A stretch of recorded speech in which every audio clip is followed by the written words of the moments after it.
Jason, Mike Norvell did not listen to your mandate from last week, which was, from Why what I would it? remember, no field goals. Don't even try them. No field goals. 0 for 2. We're not going to talk about that. We're not talking about it, Mark. Okay?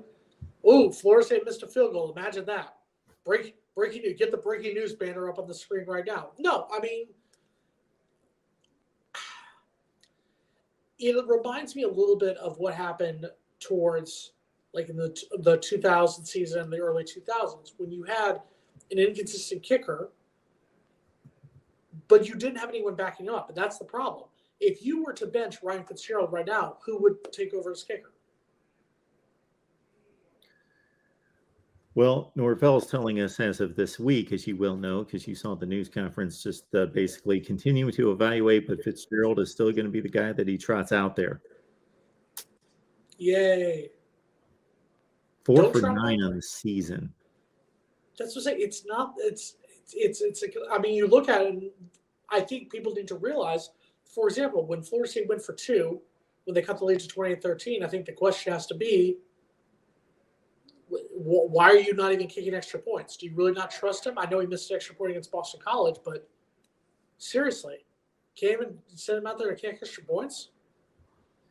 Yeah, that's an issue.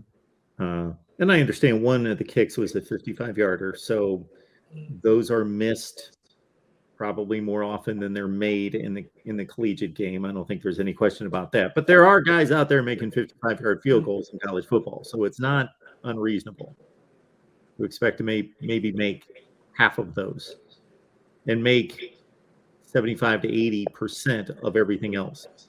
Do you have any eligibility left, Mark? Can you go ahead? I was never a kicker. I can't kick a football. I'm not a big kicking person. Like, I never played soccer. I can't kick a football, punt a football. That's not really my deal. Well, neither's Ryan Fitzgerald, but apparently he's kicking, so go ahead. I wouldn't mind, taking a shot out there. Look at this. We got big James. It's about time, James. Jumping in with us. Appreciate that. James, what's going on tonight? Get my camera right first. Just so happy to be here, guy. FSU's 4-1. I don't know if have we ever done a show when FSU has been 4-1? No. I think the shows that we've done this season were the first time we've done them with Florida State having a winning record. Yeah, it's pretty interesting. Yeah, so 4-1. We were just dicing up the loss to Wake. So, what are the main things that stood out to you? I'm sorry. I'm trying to get this microphone thing squared away, so I don't know what the heck's going on. So hopefully it sounds. I'm good. Okay, all right, perfect. Yeah, great. What I've noticed is that they're still learning how to win, and what people got to remember in all of this is Mike Norvell is a young coach. He was 4 years. He only had 4 years of head coaching experience at Memphis. He's got 3 years. This is year 3 for him now, so he's in his 7th year. And before that, he was an offensive coordinator at Arizona State. No offense to Arizona State, but it's not this. And so now he's getting a baptism by fire being a head coach and an offensive coordinator. And at times it's very, very good. But at times there are lulls, and it's not complimentary football. But that also comes from players not knowing how to win and how to be up for every game.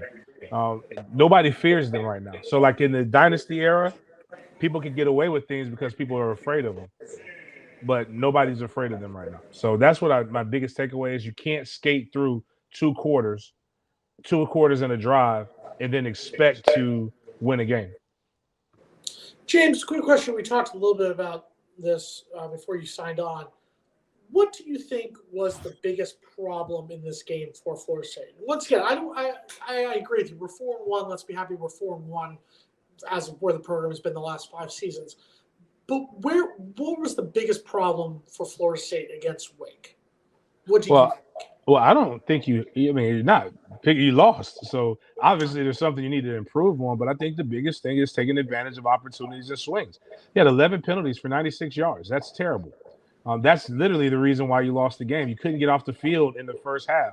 And offensively, you couldn't score. Like you knew you were going to have to score points to beat Wake Forest. And you weren't able to do this. And you put your defense in some predicaments in that first half they put themselves in predicaments too, but you have to bail each other out. A good defense is going to win you 75% of your games. But even then, they're going to have to bail out the offense about roughly 4 of those games. You're going to have to outscore people. Even some of the best defenses in college football have had situations where the offense had to bail them out. So I think that's really where it comes down to. Toafili dropping an easy screen, just taking your eye off the ball.